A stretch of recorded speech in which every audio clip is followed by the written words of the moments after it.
আসসালামু আলাইকুম। আজকের গল্পটি তাদের জন্য যারা দোয়া করেন কিন্তু ফল দেখেন না। অনেক সময় আমরা হতাশ হয়ে ভাবি, আল্লাহ কি আমার দোয়া শুনছেন না, কিংবা আমার ডাকে কি তিনি সাড়া দিচ্ছেন না। নবী করিম সাল্লাল্লাহু আলাইহি ওয়াসাল্লাম বলেন, তোমাদের রব লজ্জাশীল এবং মহান। যখন বান্দা তার কাছে হাত তুলে দোয়া করে তখন তিনি লজ্জাবোধ করেন সেই হাত খালি হাতে ফিরিয়ে দিতে। এটা সহিহ হাদিস আবু দাউদ ও তিরমিজিতে বর্ণনা করা আছে। আজকের এই গল্পে আমরা দেখব কিভাবে আল্লাহ আমাদের দোয়া কবুল করেন এবং আমাদের ছোট্ট ধৈর্যই বড় আশীর্বাদ বয়ে আনে। প্রায় সবার জীবনেই এমন একটি মুহূর্ত পার হয় যখন চাকরি বা পরীক্ষায় সফল হই না, পারিবারিক সমস্যা অর্থাৎ আর্থিক সমস্যাও বটে, কিন্তু আমরা ভুলে যাই আমাদের রব আমাদের জন্য সর্বদা উত্তম পরিকল্পনা করে রেখেছেন। কুরআনে আল্লাহ বলেন, আমি তোমাদেরকে এমন জিনিস দেব যা তোমরা কল্পনাতেও আনোনি। সূরা আন-নাহার আয়াত ৭। এটি আমাদের শিখায় আল্লাহর পরিকল্পনা উত্তম। আমাদের চাওয়া থেকে অনেক বড় পরিকল্পনা করে রেখেছেন তিনি। সাহাবী আলী রাদিয়াল্লাহু তাআলা আনহু বলেন, তিনি অনেক দোয়া করেছিলেন কিন্তু অবিলম্বে ফল দেখেননি। একদিন তিনি বুঝতে পারলেন আল্লাহ তার দোয়া ভিন্নভাবে এবং উত্তমভাবে পূরণ করেছেন।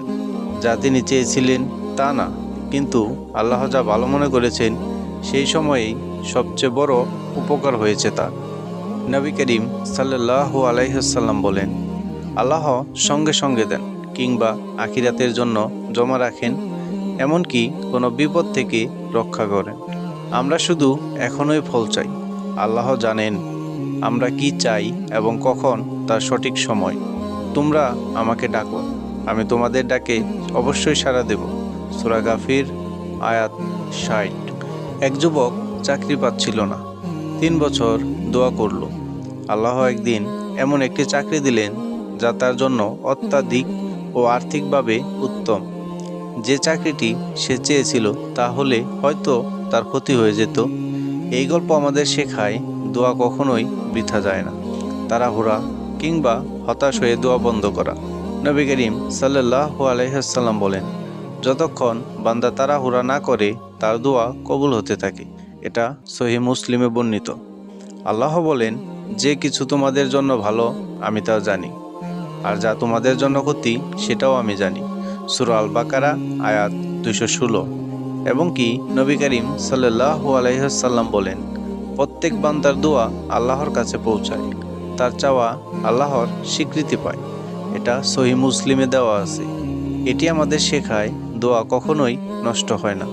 এক ব্যক্তি তার ব্যবসায়িক ক্ষতি দেখেছিলেন, প্রতিদিন আল্লাহর কাছে দোয়া করত। কিছুদিন পর আল্লাহ তাকে এমন একটি সুযোগ দিলেন যা তার ক্ষতি ঢেকে দেয় এবং আরও বড় লাভ বয়ে আনে। এখানে শিক্ষণীয় বিষয় হলো আল্লাহ জানেন কখন কি উত্তম। আমাদের ধৈর্য রাখা দরকার। দোয়া মানে আল্লাহর উপর বিশ্বাস।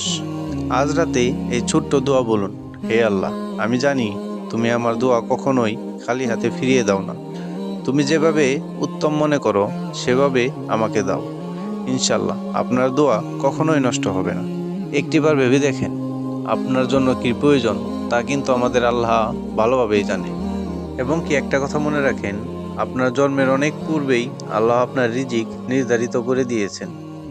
এর বেশি আপনি কিছুই পাবেন না, কিংবা এর কম আপনি কিছুই পাবেন না।